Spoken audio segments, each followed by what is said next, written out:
just had. No. Toffee.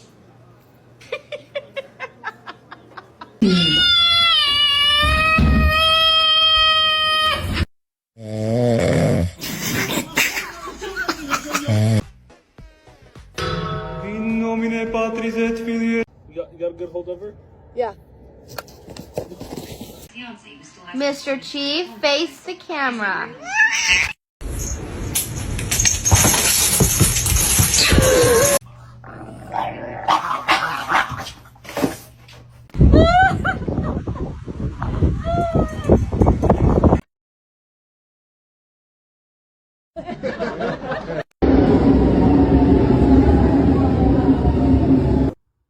I think I like this little life.